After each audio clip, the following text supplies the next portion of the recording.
Amen. Bien, écoutez, ce matin,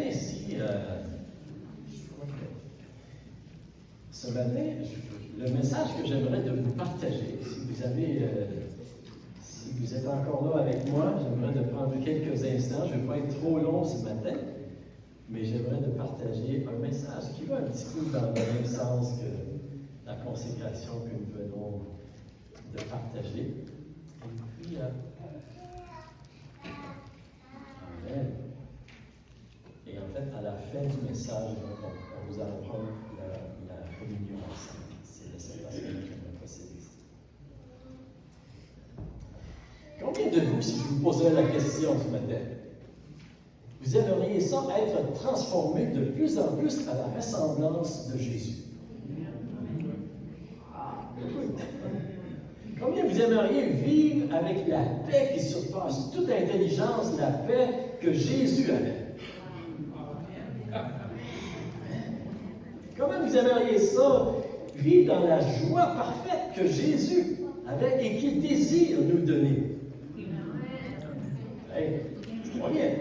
Combien est-ce que vous aimeriez ça d'avoir la maîtrise de vous-même dans tous les domaines de votre vie comme Jésus avait? D'avoir, en fait, la force de dire non au mal et dire non au péché, puis de faire le bien, de faire la volonté de Dieu. Combien vous aimeriez ça? Combien vous aimeriez ça? D'avoir la capacité de démontrer l'amour, la paix, la joie, la douceur, la bonté, la fidélité, le pardon, la grâce, la compassion à votre prochain en tout temps comme Jésus. Hey! Mais là, j'ai une autre question. Est-ce que c'est possible? Ah, je vois des visages qui font ça comme ça. Genre, il y a des personnes qui disent oui, des personnes qui disent pas certain. Savez-vous, mais qu'est-ce que la parole de Dieu nous dit? Savez-vous qu'est-ce que ça dit dans Romains 8, 29, j'ai lu la version sommaire, ça dit « En effet, ceux que Dieu a connus d'avance, il les a aussi destinés d'avance à devenir conformes à l'image de son Fils, afin que celui-ci soit l'aîné de nombreux frères. » Savez-vous que Dieu, en fait, vous savez, c'est le plan de Dieu de nous transformer à l'image de Jésus. Et puis, Dieu, dans sa pensée, il nous a connus d'avance, et c'est ça que Dieu veut faire. La Bible nous dit que Dieu nous a connus d'avance, qu'il nous a prédestinés à être semblables à l'image de son Fils. Et on sait qu'un jour, vous savez, nous allons le voir tel qu'il est, le Seigneur Jésus. Amen? Parce que nous allons être semblables à lui. C'est ça que la Bible dit. Dans 1 Jean, on va le dire. Jean, il dit, bien-aimés, nous sommes maintenant enfants de Dieu. Ce que nous serons n'a pas encore été manifesté, mais nous savons que lorsque cela sera manifesté, nous serons semblables à lui, parce que nous le verrons tel qu'il est. C'est pas merveilleux?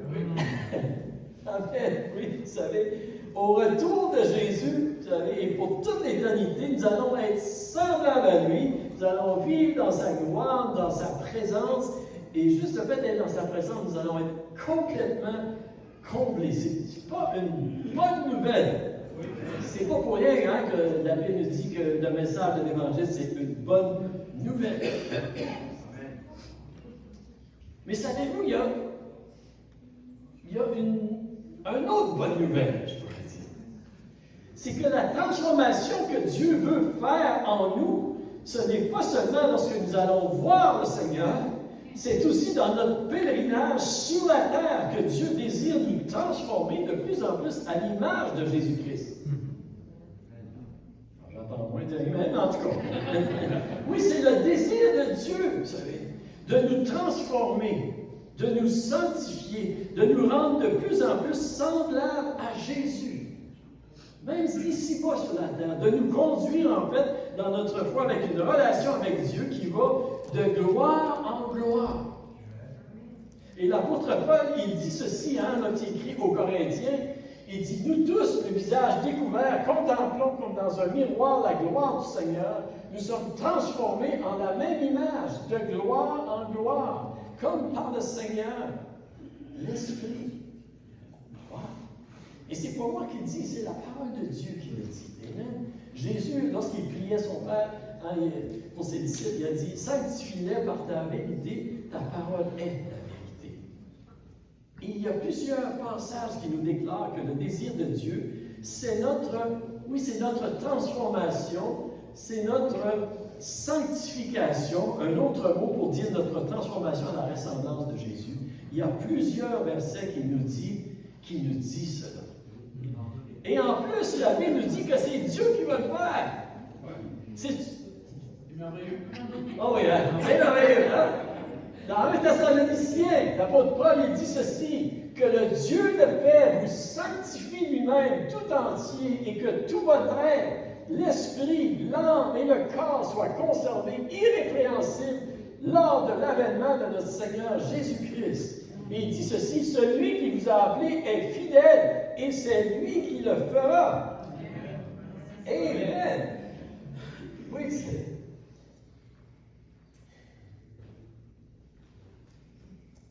Donc, oui, c'est merveilleux. Je vous poserai la question maintenant, pourquoi est-ce que souvent on ne voit pas l'accomplissement de ces paroles ou de ces promesses? Pourquoi parfois, vous savez, après 10 ans, après 20 ans, après 30 ans, après 40 ans de vie chrétienne, il n'y a pas beaucoup de transformation dans notre vie. Pourquoi? Je sais que ça n'arrive pas ici, là, mais des fois ça arrive. Non. Est-ce que Dieu ne serait pas capable d'accomplir ses promesses? Est-ce que Dieu ne serait pas fidèle à ses promesses pour être capable de nous transformer? Vous savez, dans les derniers mois, Pasteur Diane vous a parlé de l'invitation à l'entraînement spirituel que Dieu nous offre. Elle vous a parlé des montagnes, des résultats, des conséquences de refuser l'entraînement spirituel avec le coach, notre coach, c'est le Saint-Esprit. C'est à peu près ça, Pasteur Diane? Puis même la Pasteur Diane, elle vous a invité d'aller au gym spirituel. Wow! Moi, je vais vous dire, je vais vous faire une confession, OK? Le gym, là, c'est pas ma tasse de thé. J'ai vraiment de la difficulté, tu vois, avec... Tu sais, j'ai déjà essayé, j'ai déjà acheté là, des engagements pour aller au gym, là, surtout au mois de janvier, là, comme plusieurs personnes. J'ai été 2-3 fois, puis that's it. Non. Mais je sais, par exemple, de prendre soin de ma santé physique. Ça, puis de ma santé mentale aussi, ma santé spirituelle. Tu sais. Mais le gym, j'ai de la misère. Y a-t-il des gens qui ont de la misère avec le gym ici? Amen. Merci, je ne suis pas tout seul. Puis des fois, je vais vous dire, je me justifie avec la parole de Dieu. Ah oui. Parce que c'est biblique de l'apôtre Paul, lorsqu'il a écrit à Timothée, dans 1 Timothée 4, 7 et 8, vous pouvez même aller voir, il dit à Timothée, exerce-toi à la piété, car l'exercice corporel est utile à peu de choses. Tandis que la piété est utile à tout, ayant la promesse de la vie présente et de celle qui est à venir. Oh, sauvé par la parole de Dieu. Mais je veux vous féliciter, ceux qui allent au gym, puis qui s'entraînent, puis qui prennent soin de... Tu sais, vraiment, je te félicite, Justin, parce que je sais que tu es un bon entraîneur, là, un bon... Tu es fidèle au gym, priez pour moi, OK? Mais tout ça pour vous dire que le message que je veux vous partager ce matin, ça va dans la même ligne de pensée que ce que Pasteur Diane a prêché dans les 2 derniers mois. La semaine passée, le message que j'ai partagé ici, moi, Ça s'intitulait « Comment s'assurer que nos prières soient exaucées ». Il faut croire que Dieu entend nos prières, qu'il voit nos actions. Il faut garder notre cœur pur devant Dieu.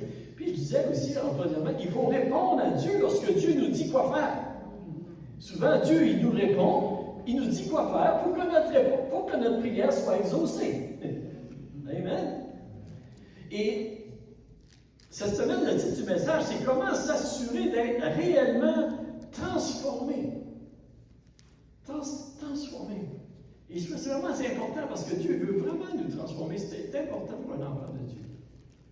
Comment s'assurer, vous savez, d'être réellement transformé? C'est important parce que c'est en étant réellement transformé que nous pouvons vivre dans toutes les richesses des promesses de Dieu et en bénéficier pleinement.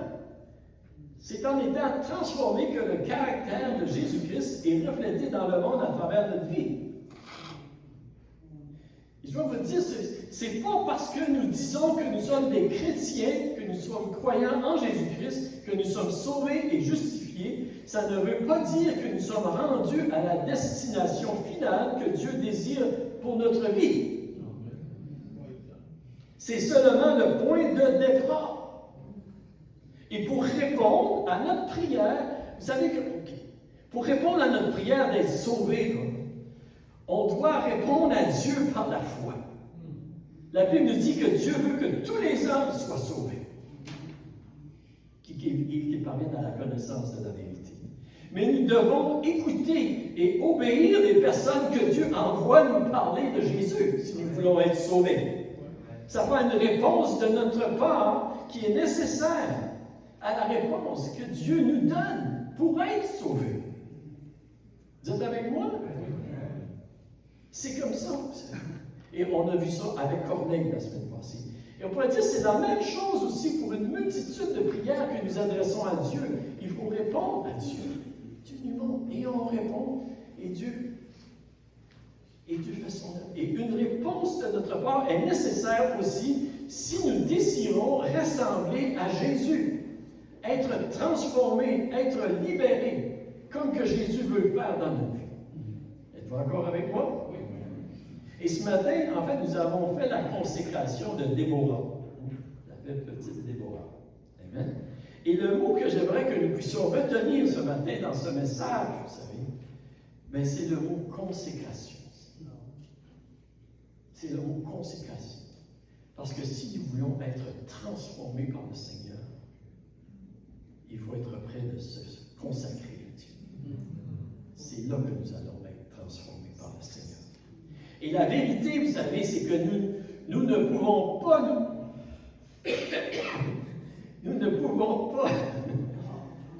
nous transformer par nous-mêmes. On ne peut pas se transformer par nous-mêmes, mais la vérité, c'est que nous pouvons être transformés en Jésus-Christ. À cause de la puissance de la résurrection qui est en nous, comme on a chanté tout à l'heure. Amen. Et le mot-clé, c'est le mot consécration. Est-ce que nous sommes prêts de se consacrer? Le mot consacré, vous savez, on pourrait le définir, c'est comme se donner soi-même à Dieu. Se donner complètement à Dieu. Se placer sous l'autorité de Dieu, sous la protection de Dieu, pour l'honorer, pour lui être fidèle. C'est ça que c'est. Vous savez, en acceptant Jésus comme notre Sauveur, on devient né de nouveau. C'est la porte d'entrée dans le royaume de Dieu. Mais nous ne sommes pas encore un disciple de Jésus-Christ. Un disciple, c'est quelqu'un qui ressemble à son maître, qui est transformé à la ressemblance de son maître, et c'est ça que Dieu veut faire dans chacune de nos vies. Jésus a dit ceci, je pense que oui, je l'ai ici, dans Luc 14, 33, Jésus a dit « Ainsi donc, quiconque d'entre vous ne renonce pas à tout ce qu'il possède ne peut être mon disciple. » C'est pas moi qui le dis, c'est Jésus qui le dit. Amen. Et on pourrait définir ce passage comme la consécration. C'est vrai que ce matin, rapidement, j'aimerais de voir avec vous un peu en quoi ça consiste, la consécration que Dieu nous appelle à vivre pour que l'on soit transformé. Et la première chose que je veux voir avec vous ce matin, OK, on va ça s'appelle la consécration. La première chose que je veux voir avec vous ce matin, c'est que La consécration, c'est une invitation à renouveler nos pensées. Et le texte que je veux voir avec vous dans Romains 12, si vous avez votre Bible, vous pouvez suivre dans votre Bible, sinon vous pouvez suivre sur l'écran. Puis cette semaine, j'ai choisi la version Sauveur. Je trouvais que ça je préférais cette version-ci. L'apôtre Paul écrit ceci aux chrétiens. Il dit, « Je vous invite donc, frères, à cause de cette immense bonté de Dieu, à lui offrir votre corps comme un sacrifice vivant, saint et qui plaise à Dieu. Et ce sera de votre part un culte spirituel raisonnable dans une autre version. » Il dit, ne vous laissez pas modeler par le monde actuel, mais laissez-vous transformer par le renouvellement de votre pensée pour pouvoir discerner la volonté de Dieu, ce qui est bon, ce qui lui plaît et ce qui est parfait. Et Seigneur, je prie, Seigneur, que tu puisses utiliser ce message, Seigneur, pour nous aider à mieux comprendre ta volonté pour notre vie. À nous aider aussi, Seigneur, à mieux comprendre comment, Seigneur, comment nous pouvons vivre une vie, Seigneur Dieu, en toi, dans la victoire et dans la transformation, Seigneur, de ce que tu nous appelles à faire. Je te prie, Seigneur, je prie que mes frères et mes sœurs ici, que chaque personne n'entende pas ma voix seulement, mais surtout la voix de ton esprit. Et je prie, Seigneur, qu'à travers ce message puisse contribuer à ta gloire, à l'avancement de ton royaume, à l'édification de ton Église et au salut du plus grand nom. C'est ma prière. Et aide-moi à partager ce message comme tu voudrais que je le partage, Seigneur. Au nom de Jésus, je prie ces choses. Amen.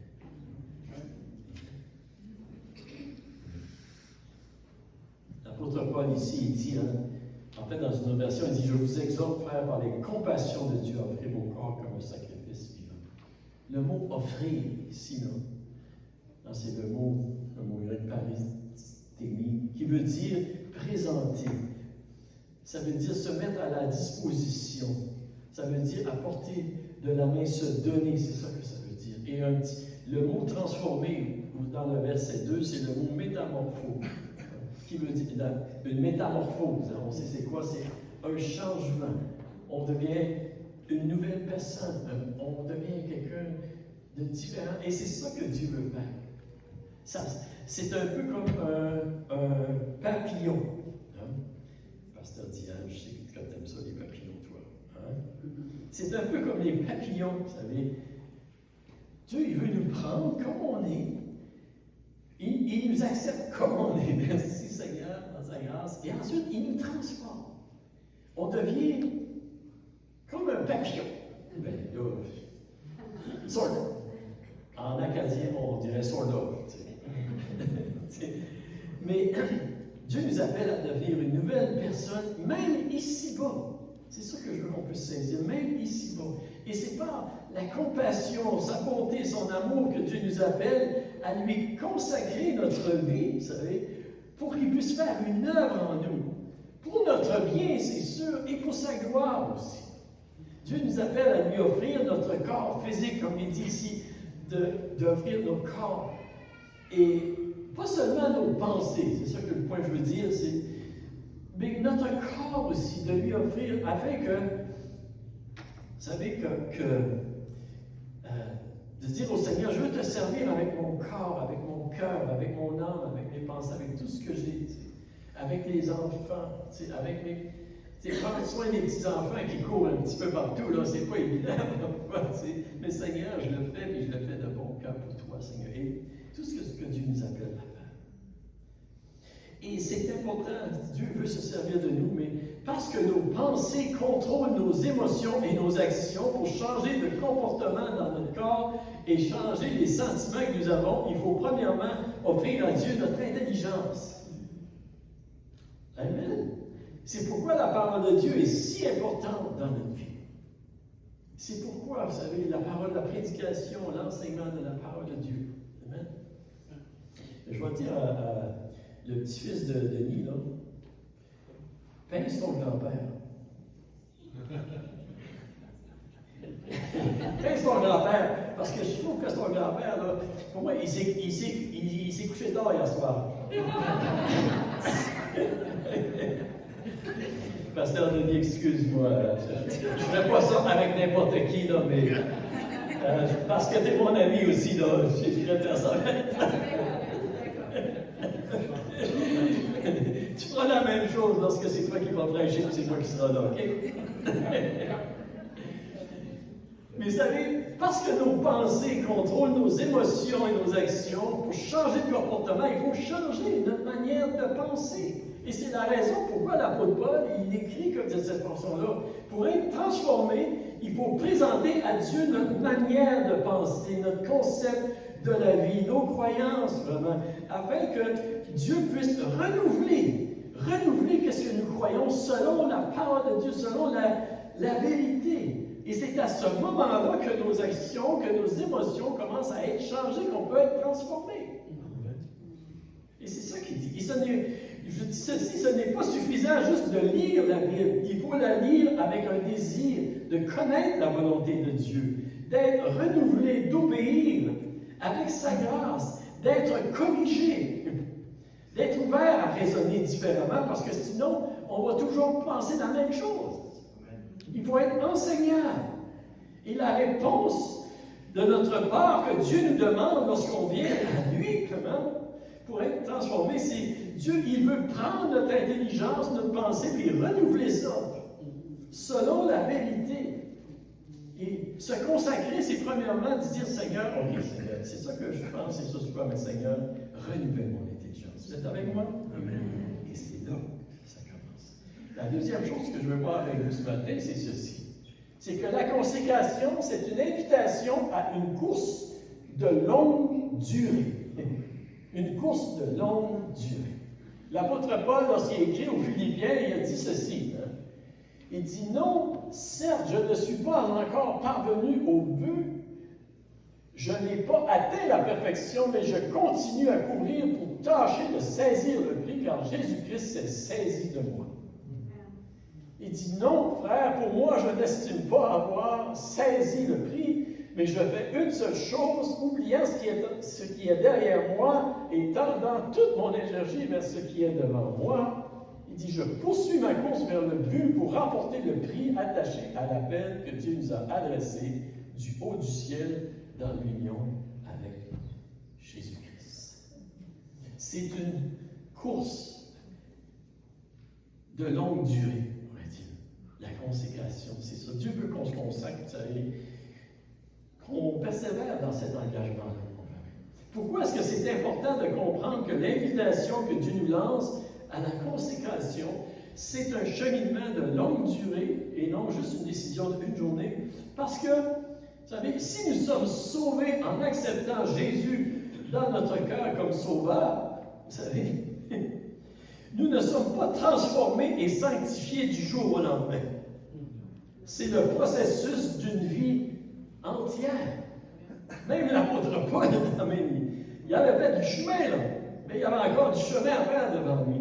C'est le potentiel, c'est le processus d'une vie longue durée, jusqu'à temps qu'on se retrouve dans la présence du Seigneur.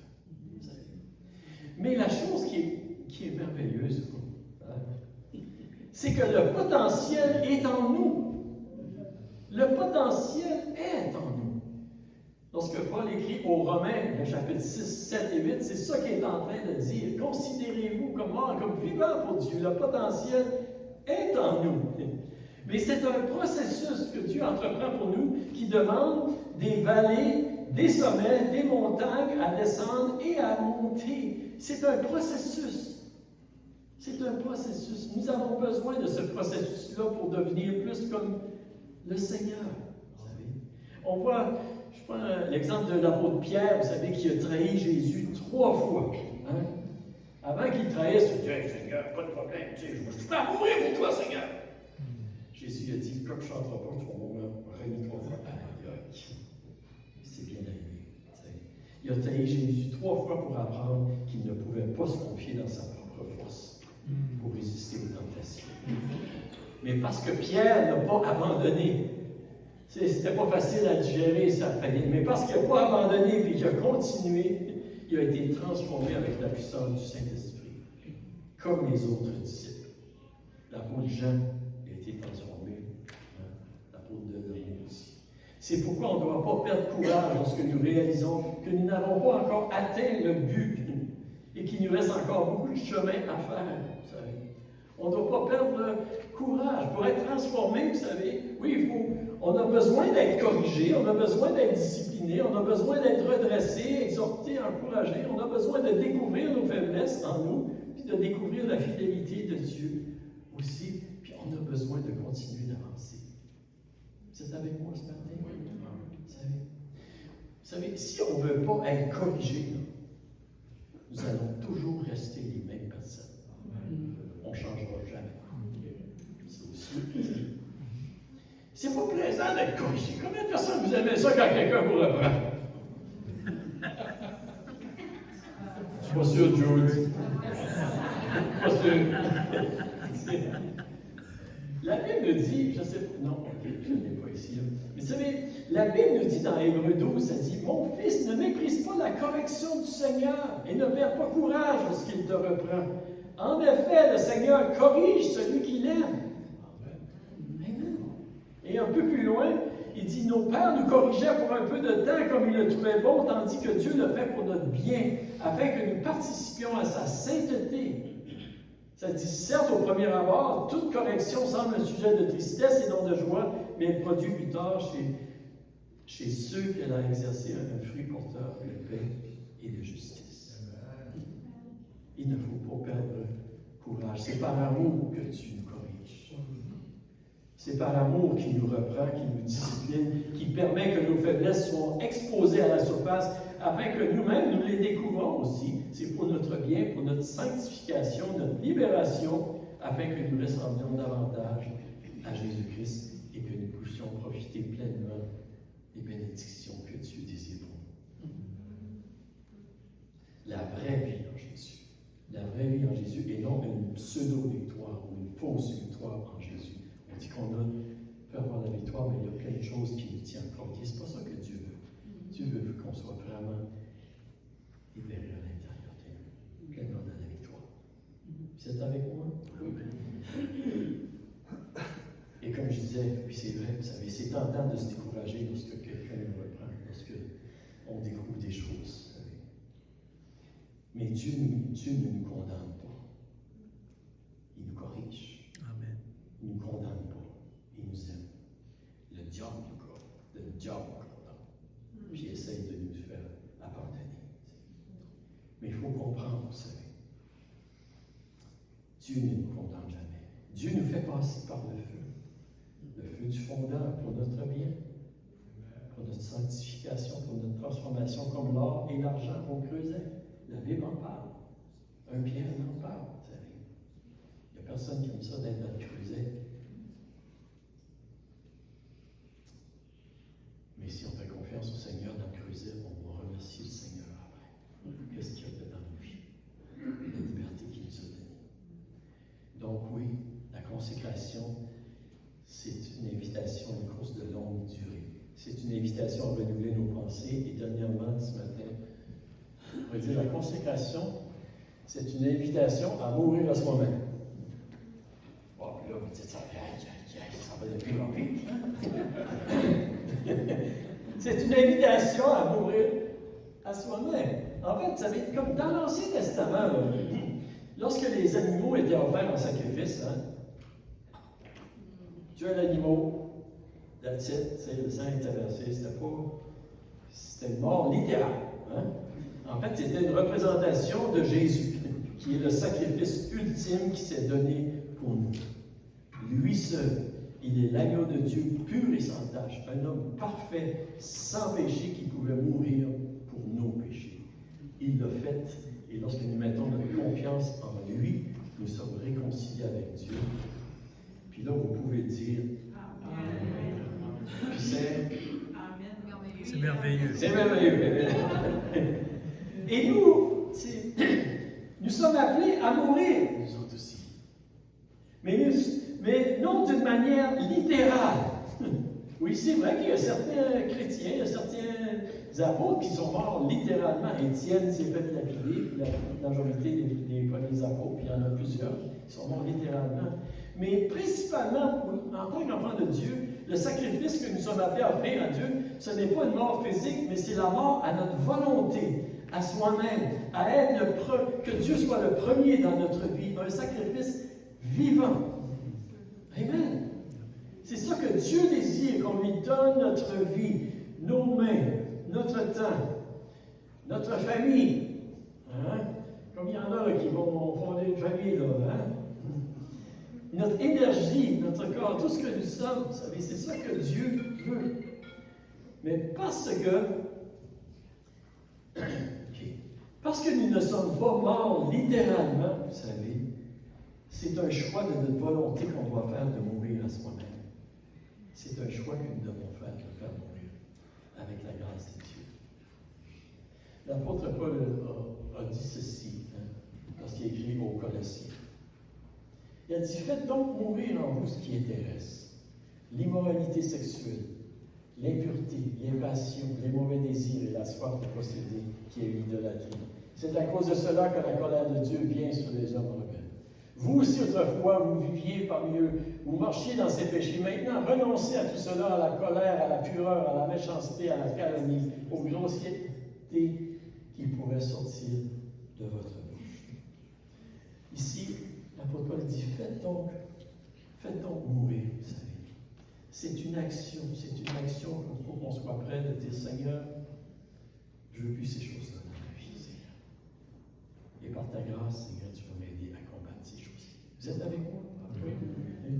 Je ne sais pas s'il y a des gens qui se rappellent ici de la chanson, je ne suis pas mal certain, puis là, la chanson, là, plusieurs années passées, qui chantait que ça s'intitulait, ça disait ceci, en tout cas, tout le monde veut aller au ciel, mais personne ne veut mourir.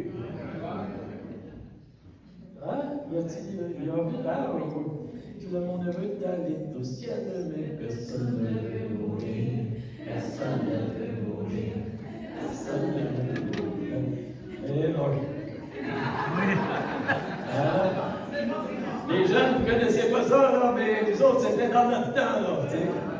Puis il faut que je vous raconte une petite histoire avec cette chanson-là. Je vous l'ai probablement, je l'ai déjà dit, là. Mais lorsque mon père est décédé, ça fait maintenant 5-17 ans à peu près, là.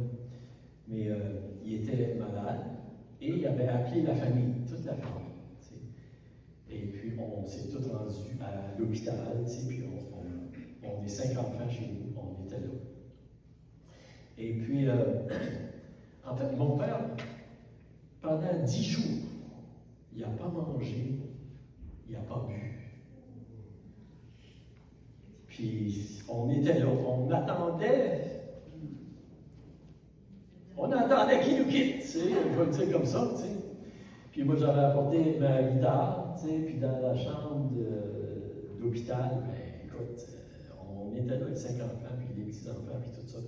On jouait de la musique, on jouait de la guitare, on chantait des louanges. En tout cas, ça a été vraiment là, c'est drôle à dire, mais ça a été un bon temps. Puis il y a des gens dans l'hôpital à Chibougamau, bien sûr. Tu sais, ils ont vraiment un bon temps dans ce soin palliatif. C'est rendu, ça n'a pas de bon sens.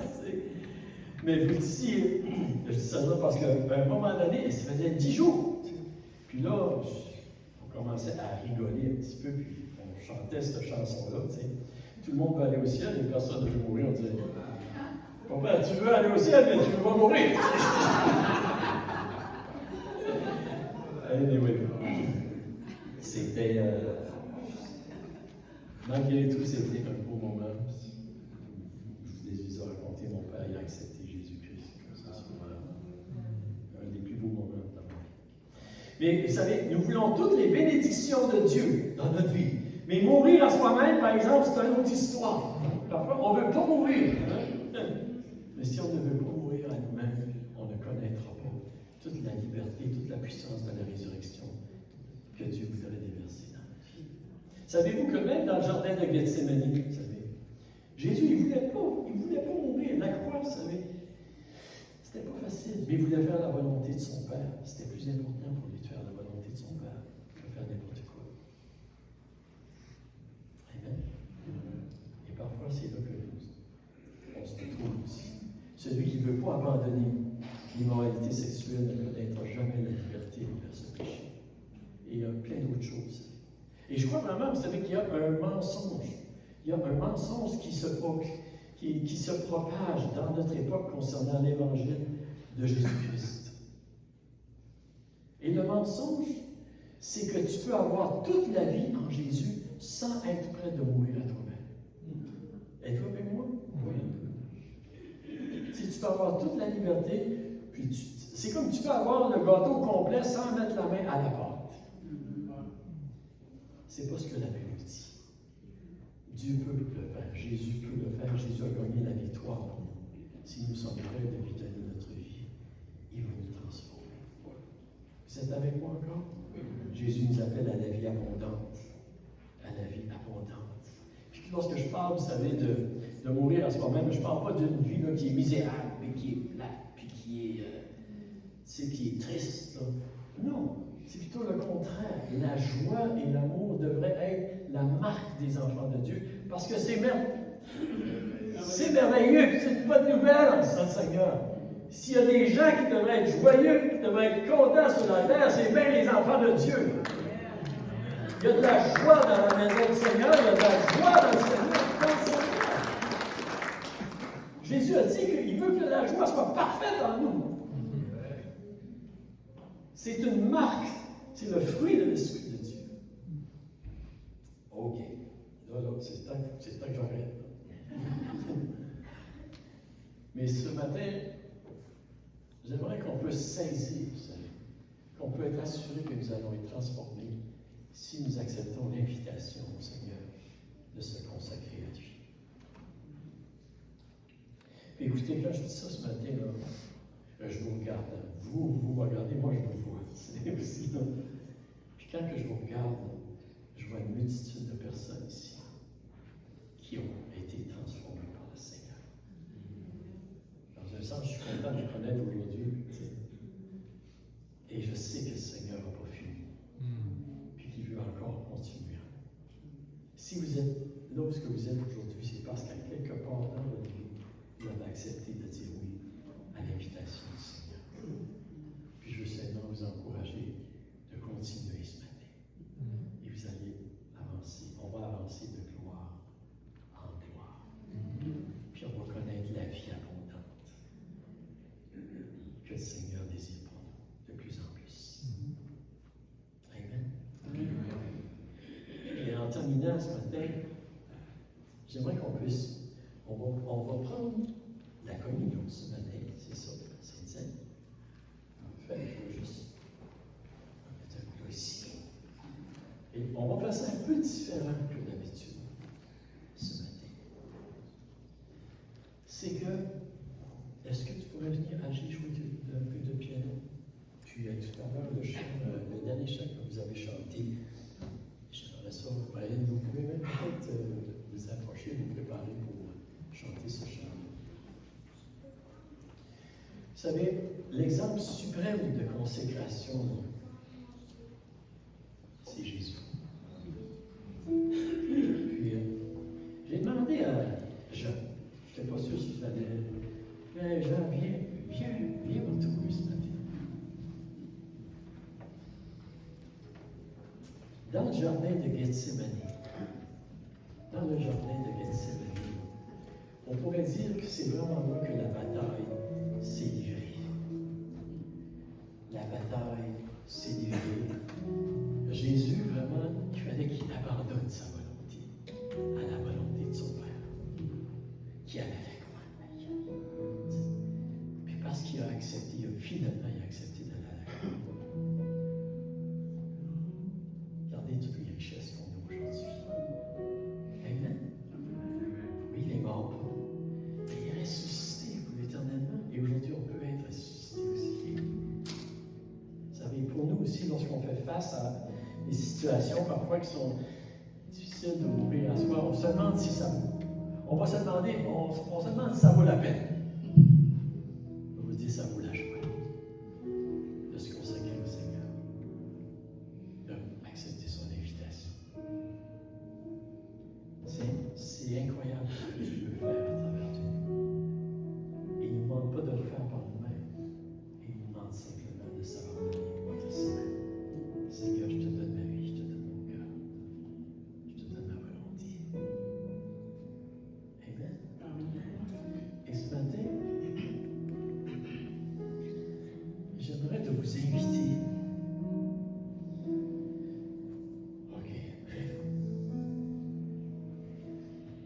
OK, on va donner encore 10 minutes. Ah oui, ah oui. On devrait avoir fini dans 10 minutes.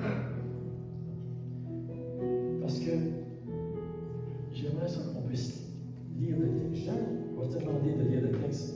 Vous connaissez comment Jean, quand il lit la Bible, c'est quasiment du suspense. On est tellement dedans là, que je lui ai demandé de lire le texte en Matthieu 26, à partir du verset 26 jusqu'au verset 44. Et vraiment, c'est lorsque Jésus était dans le jardin de Gethsémani et qu'il a pris la Sainte Seine. J'aimerais que tu puisses le lire, Jean, avec le piano doucement. Puis ensuite, je vais vous inviter, si vous voulez consacrer votre vie au Seigneur, de venir chercher le pain ici. Okay. Écoutez, vous pouvez fermer vos yeux. Oui, fermez pas vos oreilles, mais fermez vos yeux. Tu peux-tu jamais lire ceci à partir du verset 26 jusqu'à 44? Dis ça là, à la journée. Merci Seigneur. Merci Jésus. Pendant qu'il mangeait, Jésus prit du pain. Et après avoir rendu grâce, il le rompit et le donna aux disciples en disant: Prenez, mangez, ceci c'est mon corps. Merci Seigneur. Il prit ensuite une coupe et après avoir rendu grâce, il la leur donna en disant: Buvez-en tous, car ceci est mon sang, le sang de l'alliance, qui est répandu pour plusieurs pour la rémission des péchés. Je vous le dis, je ne boirai plus jamais, plus désormais, de ce fruit de la vigne, jusqu'au jour où j'en boirai du nouveau avec vous dans le royaume de mon Père. Après avoir chanté les cantiques, ils se rendirent à la montagne des Oliviers. Alors Jésus leur dit: Je serai pour vous tous cette nuit une occasion de chute. Car il est écrit: Je frapperai le berger et les brebis du troupeau seront dispersées.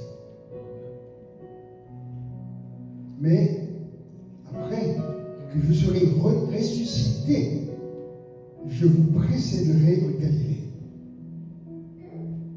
Pierre, prenant la parole, lui dit: Oh, quand tu serais pour tous une occasion de chute, tu ne seras pas pour moi. Jésus lui dit: Je te le dis en vérité, cette nuit même, avant que le coq chante, tu me renieras 3 fois. Pierre lui répondit: Quand il me faudrait mourir avec toi, je ne te renierai point. Et tous les disciples dirent la même chose. Là-dessus, Jésus alla avec eux dans un lieu appelé Gethsémani, et il dit aux disciples: Asseyez-vous ici, pendant que je vais m'éloigner pour prier. Alors il prit avec lui Pierre et les 2 fils de Zébédée, Jacques et Jean. Il commença à éprouver de la tristesse, des angoisses. Il leur dit alors: Mon âme est triste jusqu'à la mort. Restez ici et veillez avec moi. Puis, ayant fait quelques pas en avant, il se jeta sur sa face et pria ainsi: Mon Père, s'il est possible, que cette coupe s'éloigne de moi. Toutefois, non pas ce que je veux, mais ce que toi tu veux. Et il veut vers les disciples qu'il trouva endormis.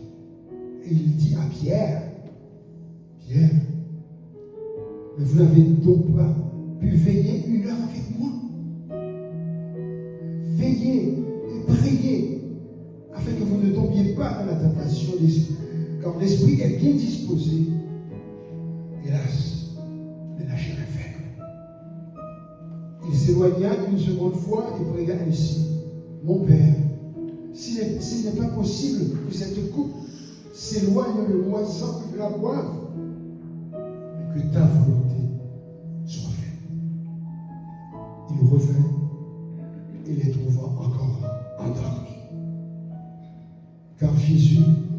Car leurs yeux étaient appesantis pour le sommeil. Il les quitta et s'éloigna, et il pria pour la 3e fois, répétant les mêmes choses. Puis il alla vers ses disciples et leur dit, vous dormez maintenant et vous vous reposez. Voici, l'heure est proche et le Fils de l'homme est livré aux mains des pécheurs. Levez-vous, allons, voici, celui qui me livre s'approche.